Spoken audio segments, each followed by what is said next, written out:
So next to me there's Jeff Jarvis. You are also one of the speakers today, and it's all about platforms. And if people know you, it's always about platforms. So when I first read your book, What Would Google Do? It was about the platforms and the doom of the middleman and no gatekeepers anymore.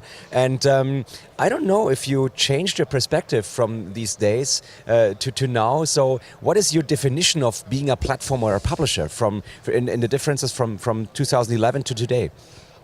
There's a lot of debate today. First, Jarvis, hello. Jarvis? Good to see you, yes. And there's a lot of debate today about whether the platforms are publishers. And publishers tend to try to argue that Google and Facebook are publishers, and I think they're not. I think there's something entirely new. They enable people to do whatever they want to do. They're built on an entirely new scale and structure. And so I think it's a mistake when we try to look at Google and Facebook and Twitter as platforms, as publishers rather than platforms, and try to regulate them that way. But on the other hand, platforms, for instance, like YouTube or Instagram or Facebook, they have mechanics and features they just give to verified users or paid partners or big brands. And so they have a lot of regulation in their community guidelines where they can differentiate between users and users and users. Is that something different or something from what we should see differently from the perspective of a regulator? Yeah, I think it is different. I think it's important now because we have this problem of the platforms being manipulated by bad actors. And the platforms were set up to be the same to everybody. And now they realize they've got to make judgments. And they've got to understand who's a manipulator, who's a bad actor, and who's good. One of the ways they can do that is to recognize media companies and journalists and news companies and give them some advantage. So there's a real advantage to us in media, to the platforms recognizing that we bring them quality.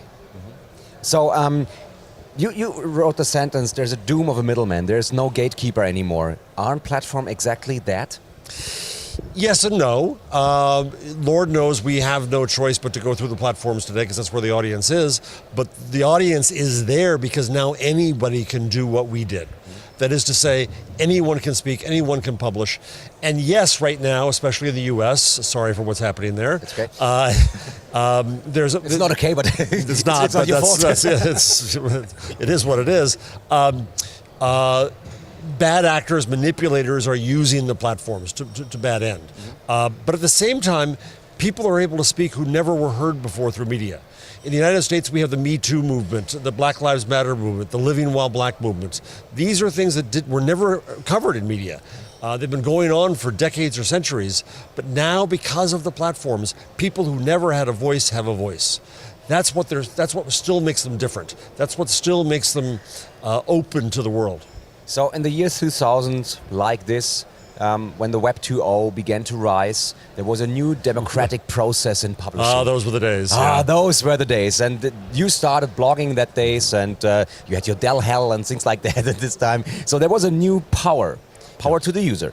And then the platforms rise. And do you think, or do you still think that these platforms are a big way to move on with the democratic process in publishing? Or is it just turning to the opposite?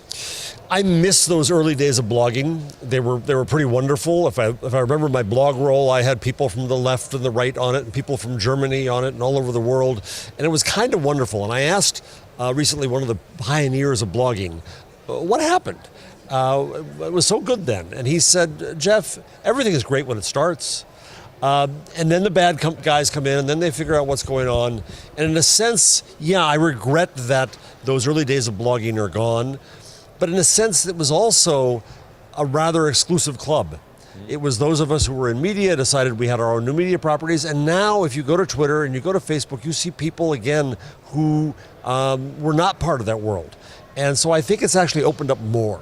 And I welcome that. Yeah, but you're also one who talk always about the entrepreneurial side of journalism. So encouraging journalists to maybe skip their job or quit their job and be an entrepreneur. So to do their business on their own. And I still would agree with that. But on the other hand, it also means that you have to face there are other people on these platforms who are successful, who are more successful by doing more trivial things, more easy things for the audience. And so what do you think about that, being an entrepreneurial journalist? It's not easy being an entrepreneur. I've taught it for 12 years now, and some people have it in their soul and some don't. I do think it's important for every journalist to understand the business of journalism, to become a responsible leader, a responsible steward around journalism. So that's still true. But it's hard. It's probably harder today than it was 10 years ago to start new businesses. And you're right. I think that if you just follow the crowd, you're going to do trivial things. But the opportunity is to reinvent journalism. The opportunity is to come up with new business models. I think that our business model in media, the mass media-based business model of attention-based advertising, is what led us astray and is also leading the platforms down. It leads you inevitably to Katz and Kardashians and ultimately Donald Trump. But if we can reinvent advertising, if we can reinvent media around higher visions of value, then we have a sustainable future. We're in the early days. I'm here in the land of Gutenberg, and if you go by Gutenberg time, we're only at the year 1474. We're 24 years after the invention of the commercial web. We don't know what the internet is yet. We have a lot of time to work on this. Maybe the pace of innovation is different from that time to today, but... maybe not. Maybe not. It's also possible my friend Wolfgang Blau, who's now at Condé Nast International, just gave a talk saying that the press led to the 30 Years' War. So I hope the internet doesn't quite do that. Okay. So, but going back to the entrepreneurial thing for journalists, so journalists are very good storytellers. And storytelling is totally different from what it was 10 years or 15 years ago. So now we produce content in portrait mode or in square mode. We have scrollytelling and all things like that. So isn't it quite hard for journalists to reinvent the way of storytelling and also to define what they do as a business model to make money with this, and to define a whole way of this, and also open up whole new opportunities of distribution, like going back from radio to podcast, going from TV to streaming platforms like Twitch or YouTube, going from printing in a newspaper to presenting it on an own blog. So how you encourage these people to say, okay, stop doing this, what you do right now and earning money, and do something where you don't earn anything right now? Few things. One is, if you're telling a story on Twitch, you might be doing that to market yourself. You might be doing that to get an audience, get a community. Second, you may be getting money in new ways. If you look at the fact that Patreon supports all kinds of people who are on Twitch, for example. So it's a donation service. It's for the a new audience. model, right? It is a donation service. There's a lot of opportunities around that. Third, I will argue that we are not just storytellers, and that we have to get past storytelling. Storytelling says that we control the narrative, that we are in charge. Oh, okay. I think that journalism is a service, and a service is subservient to the public.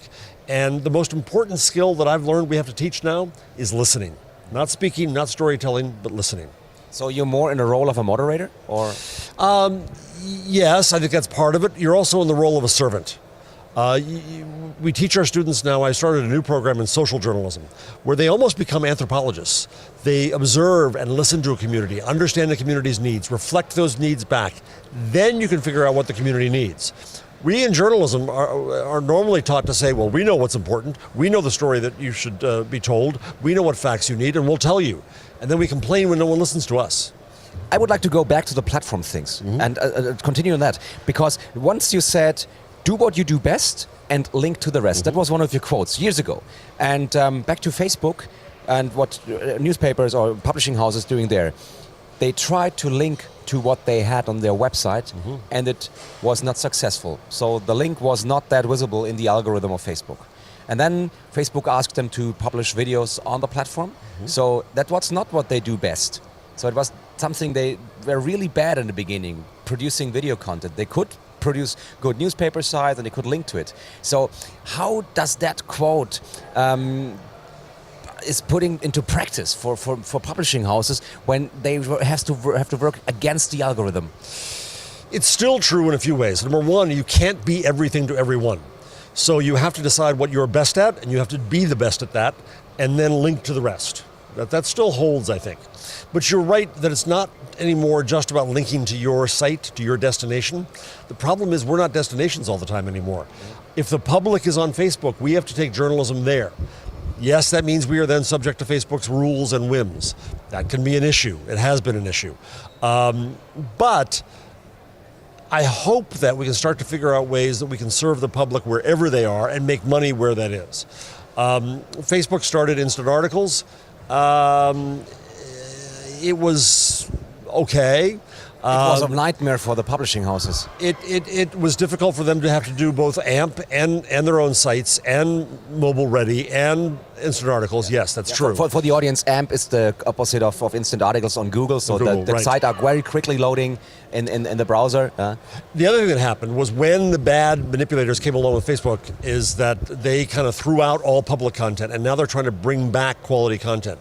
So full disclosure, I raised money for my school from Facebook, working on a project trying to aggregate the signals of quality in news to help the platforms bring that quality news back, to help them help us. The irony here is that the platforms, as big and powerful as they are, aren't that smart about a lot of things. And I think that we in media and we in journalism have to help them understand what quality is. A lot of publishing houses said last year, okay, if the algorithm is like it is today, we should leave the platform. We should leave Facebook. We should leave Twitter and should focus on our own websites, on our own apps, on our paid walls and things like that. But on the other hand, if I see this, there's a lot of alternative media, fake sites, politicians, activists who try to manipulate the news.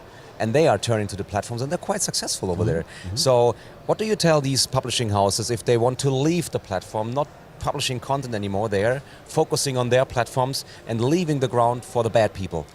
I say good luck with that, because there are 2.3 billion people on Facebook. If we are here to serve the public, you can't just leave them behind. You may not like the company Facebook, but the people who are there are the public we serve.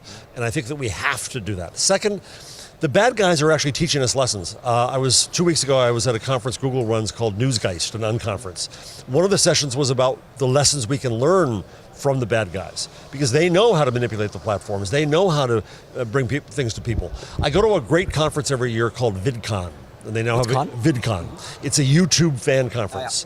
And they now have a European version. And it's really interesting to me because it taught me a different way to think about media. It taught me that media is a social token, that we need to provide facts and content that people can use as part of their own conversations. Videos they can share, memes they can share with facts in them. If we still insist that the whole world has to come to us, to our website, to our articles, we're going to lose. We have to change, and we have to go to where the people are, even if that's on a company we don't like. Okay, thank you, Jeff Jarvis. Thank you. Great talk. I really appreciate that you're here. Thanks. Thank you so much. Thanks for being here. And yeah, we should listen to your talk this afternoon. Thanks. Cheers.